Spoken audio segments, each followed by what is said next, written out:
Hello, Wastelanders! In 2024, one faction in our beloved Fallout 4 is facing a crisis. Let me explain. Players of the vanilla game will recall leaving Vault 111 and entering a chaotic, apocalyptic wasteland with few resources and even less order.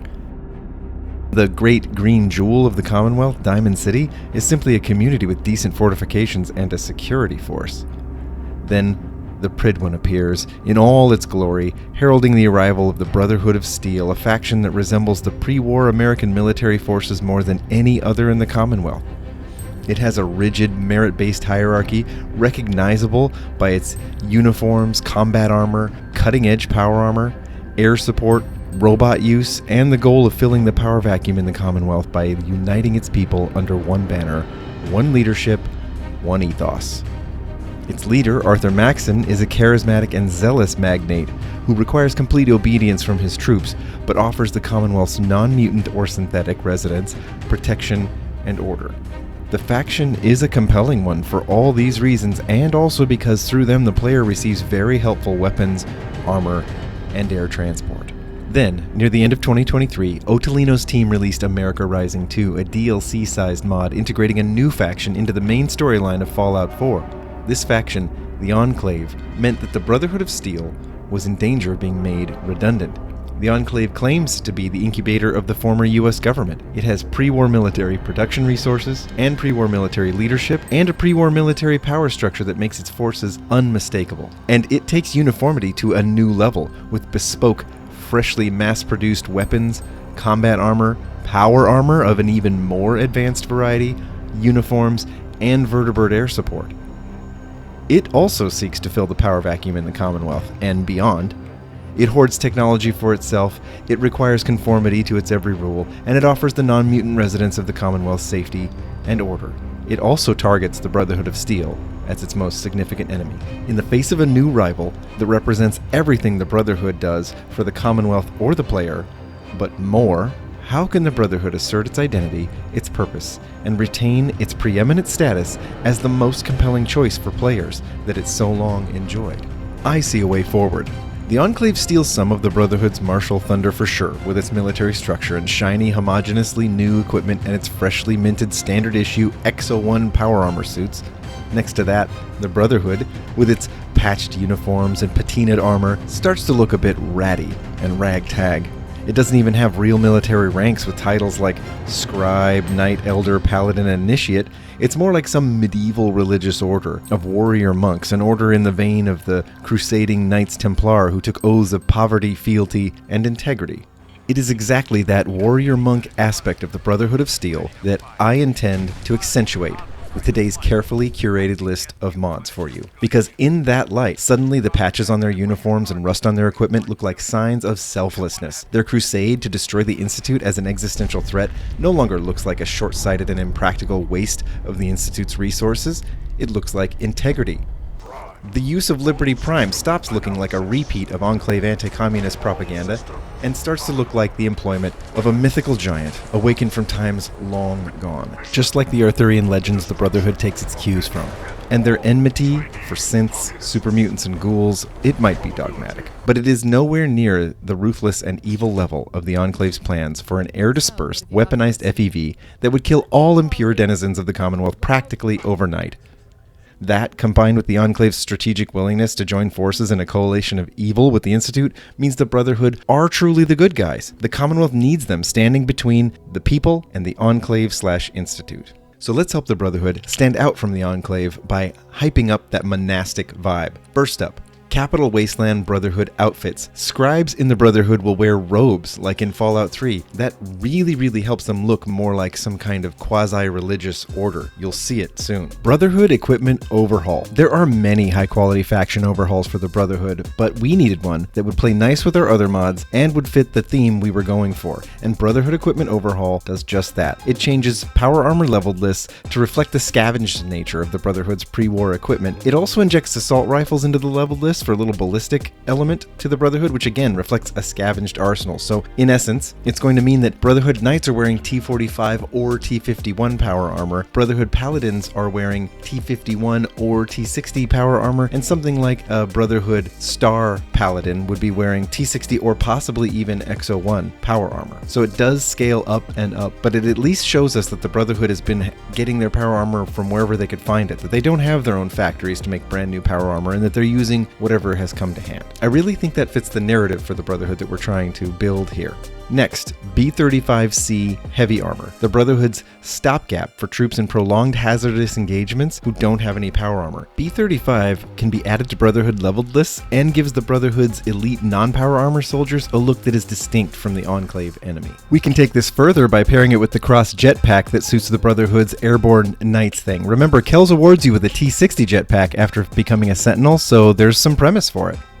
To help the T60 armor get in the spirit of things, we have the Brotherhood of Steel T60 cape. It's a very medieval element for that power armor, highlighting the feudal aspect of the Brotherhood of Steel that we're trying to accentuate here. This same mod that does leveled list integration for these pauldron capes also adds leveled list integration for the T60 equipment mod, which includes packs, Brotherhood of Steel knives, and grenade belts for the T60 armor. They reflect a rugged, well-used, long-term engagement kind of a vibe we're going for with these Brotherhood of Steel mods. And putting more Brotherhood of Steel foot patrols in more places will help us capitalize on that vibe. And to do that, we're going to use NPCs Travel, a mod that allows you a lot of customizability, including the ability to put more Brotherhood of Steel patrols out into the Commonwealth. Now, we all know Vertibirds need some buffs to keep them viable in the late game, and I recommend better Vertibird Lite. It keeps the buffs reasonable, and for another logical addition, Flyable Personal Vertibird, which we featured before on this channel, makes Vertibirds way more immersive, useful, fun. You've seen me talk about it before, and if you haven't, you have to check it out. You haven't lived until you have steered your own Vertibird or had one following behind you as combat air support.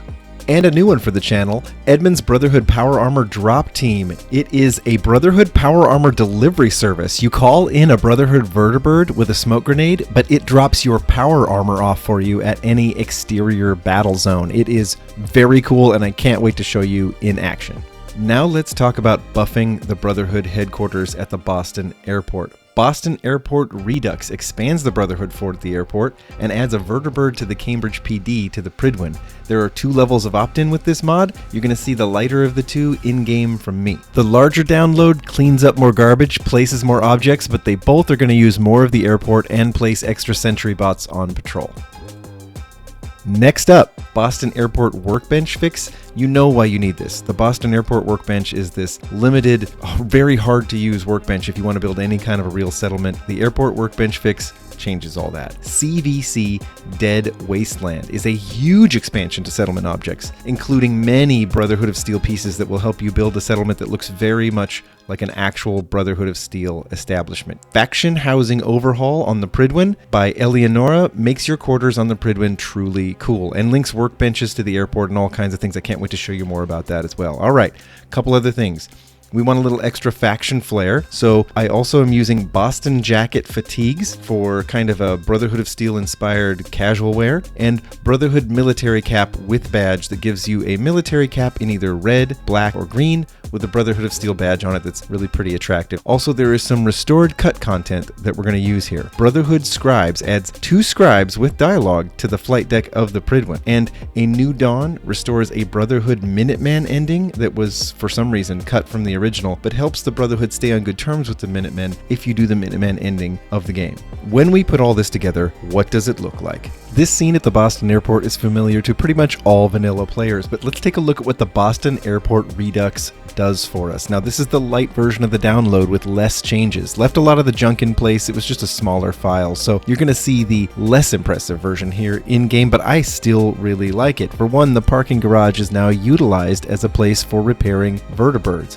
We can see that we have our knights in power armor on this roof stationed, and the power armor is T45 and T51 because of the Brotherhood equipment overhaul. The parking garage has more facilities down below, and these get expanded on significantly in the larger download version.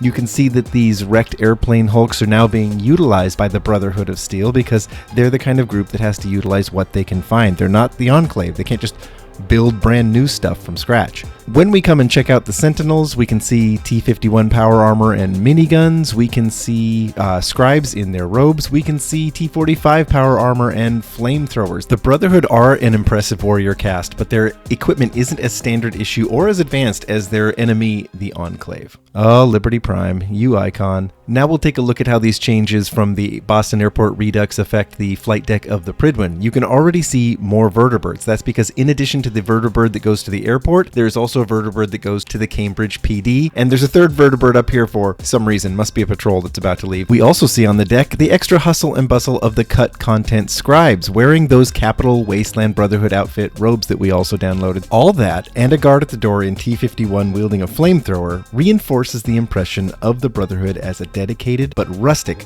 group of crusaders. The Boston Airport Workbench fix and CVC Dead Wasteland settlement objects have made this settlement possible, with Flyable personal Vertibird providing a functional ride at the center of it. At the power armor station, you can see a set of T-60 available from Proctor Teagan after you reach Paladin status, decked out with shoulder capes and T-60 equipment, backpack, grenade belt, and knife sheath. These are just the 2K textures, the 4K is breathtaking. Thanks to Flyable personal Vertibird, Tina DeLuca from Vault 81 has finally gotten out of that vault and seen the world as our new Vertibird pilot, and she looks good in Boston jacket fatigues. Thanks to CVC Wasteland, our settlement looks lived in by the Brotherhood garrison here, stocked with scavenged food and scavenged parts, equipped with benches for maintenance, repairs, and repurposing, quarters with a lived-in look. Of course, there are the ramparts and barricades that help it match the rest of the Boston Airport fortifications, and so much more detail that I had just a lot of fun putting in here. And sharp-eyed viewers will see that I even found room for the relay interceptor device just outside the walls.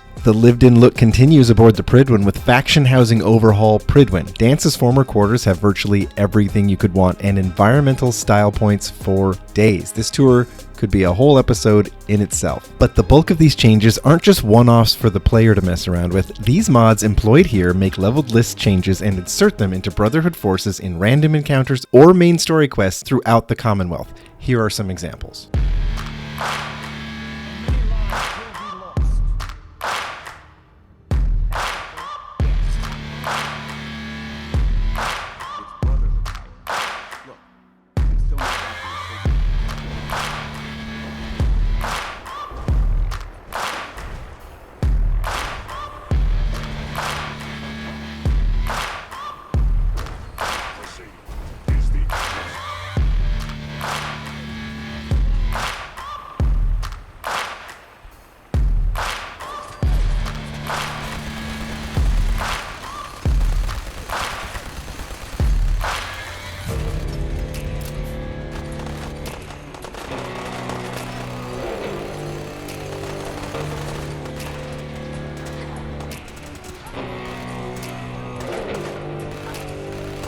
With these changes in place, if you've done the Rude Awakening quest for the America Rising 2 mod, just know that you're either with us or you're against us. Once the Brotherhood of Steel has finished off the Institute, it will be ready to take on the Enclave in the Honor and Steel quest given by Paladin Davenport on board the Prydwen. And it will be able to do so not as a scruffier, upstart version of the Enclave, but as a very different force with different values and different ambitions, where the Enclave wants to wield tech to hold dominion over every part of the former US, including the Commonwealth, by wiping it clean of its inhabitants and starting with new citizens it deems normal and American. The Brotherhood seeks tech not so much for its own dominion, but as it claims to better protect the people of the Commonwealth against the exploitation and technological overreach that brought about the first apocalypse, and that the military-industrial complex of the Enclave is bent on repeating.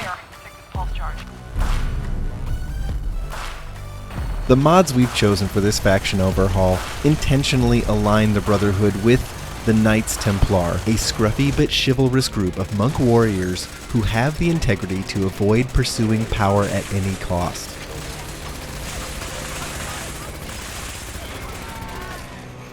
Other factions in Fallout 4 claim to safeguard the future of mankind. The Enclave is just the latest among them. However, our slightly recharacterized Brotherhood can safeguard not only the future of mankind, but the soul of mankind as well, and is the rightful protector of the Commonwealth. If you enjoyed the video, help me make more of them by supporting the channel. I'll see you in the next one.